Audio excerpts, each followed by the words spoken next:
Today, I sit down with Vice President of Student Services, Jad Nasser. Jad is a recent economics graduate. He's a former member of Brock Soccer.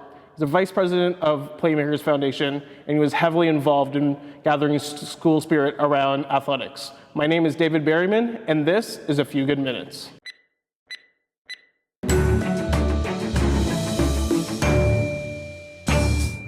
Welcome.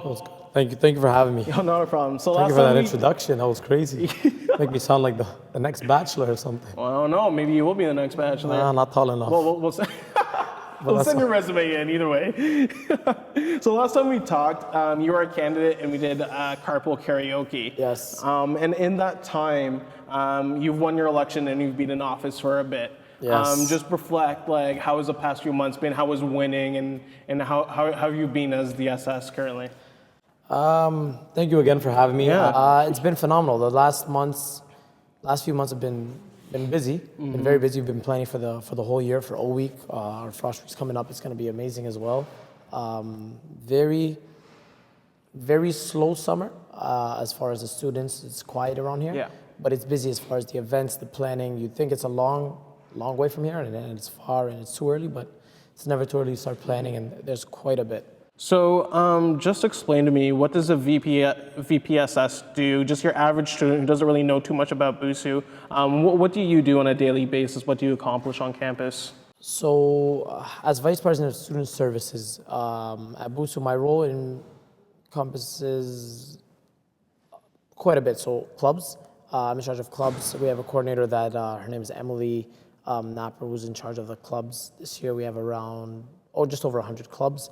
So if you want to start a club or would like to receive funding for a club that already exists, you would come to us, and we would approve it, or basically give you the proper funding that we see best fit at CBC, which you sit on that committee as well, Dave. Yes, yeah. So you know quite a bit about that. I look after the spirits side of school as well. So our Isaac's Army coordinator, Adam Shama, he's phenomenal. Adam, a lot of people have met him at Smart Start.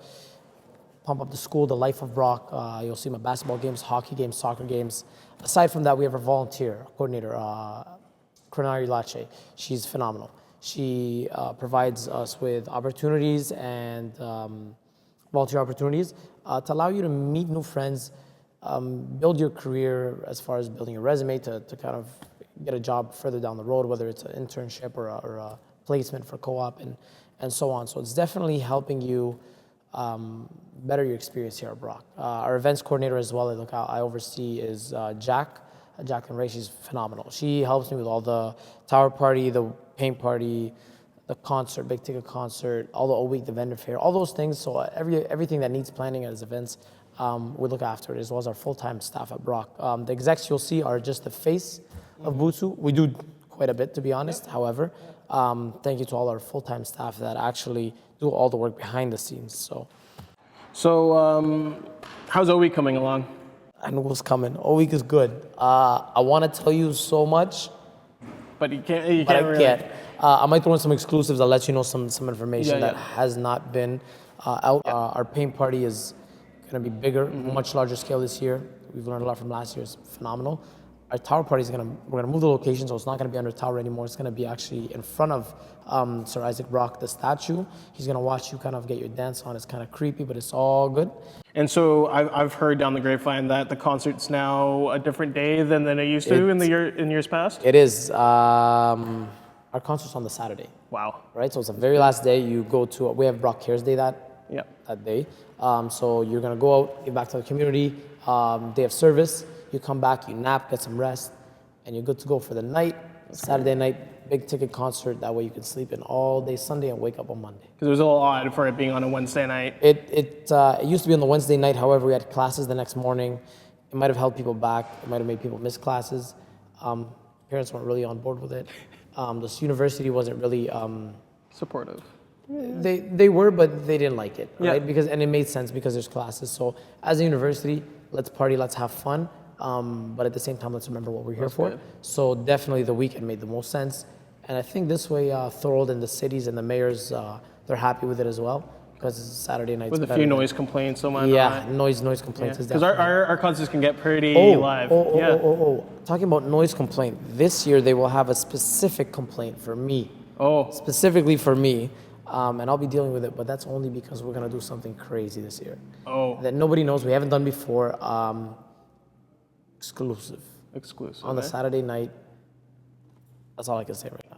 So I'm just going to dive straight into your platform points. Yes. The first one I want to bring up was you proposed to get rid of 2 floors of books in the library in order to create more study space on campus. Have you had any talks with the university about this? And if you have, how are they going? It's an issue we've been facing. It's a space on campus is a big issue that a lot of campuses face, specifically here at Brock. So one thing I came up with was the 2 floors, freeing up 2 floors in the library. So we've been in talks with the university, and it's something they're going through with.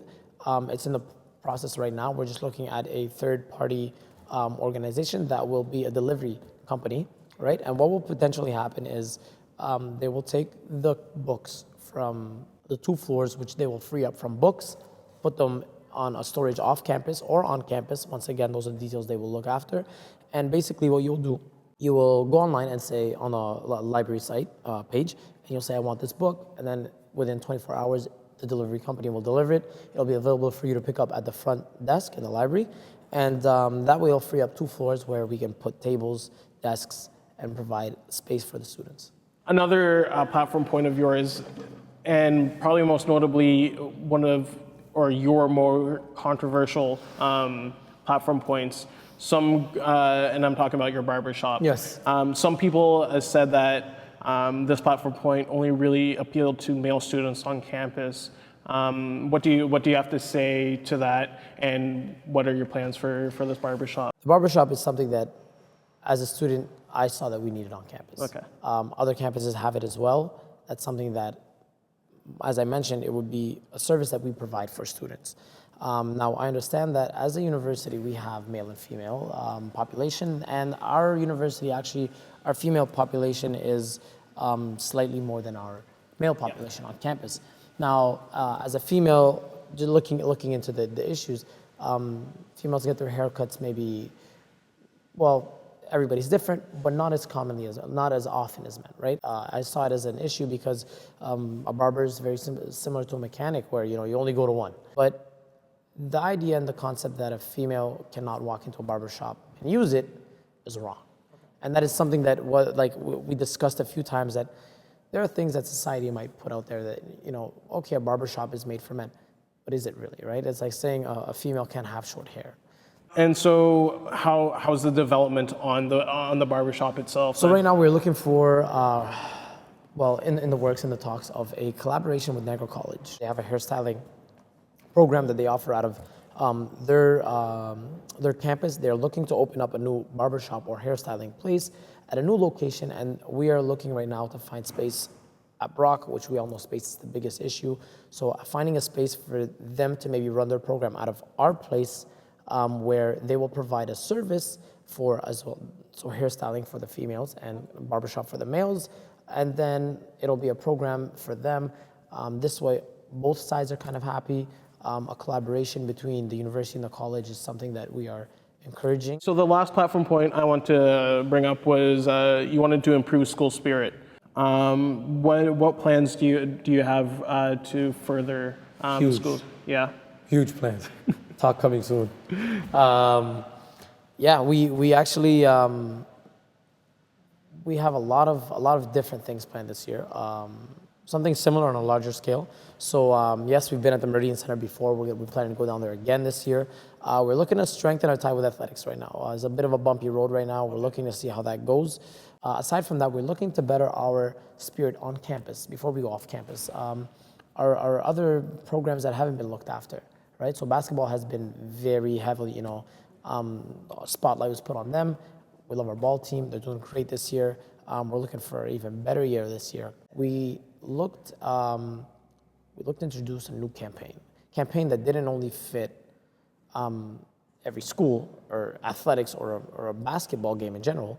We looked to bring in a campaign that fit us, Brock itself, our program, our fans. Our goal is to be to be the best, as every other school, but our goal is to have #1 CIS fans. The campaign, which is the hashtag, it's strength in numbers, or our strength was in our numbers, because whether we win or lose, our strength is in our numbers. You have to realize that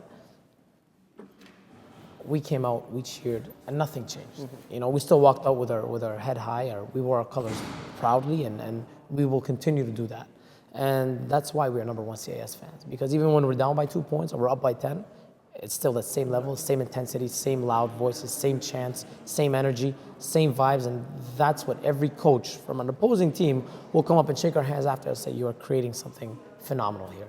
And you're really, revolutionizing the whole CIS, the whole fan base, the whole game. And every school now is trying to step up and keep up with what we do, because when we go to another school and we take over their gym and they hear our chants and they hear Brock chanted louder than Western and Laurier and Mac, and they're concerned. It's embarrassing. And that's when they will start tweeting. They will start, hey, we need anybody around, come to the gyms. And we will retweet it and we will laugh about it, but that is only because our strength is in our numbers.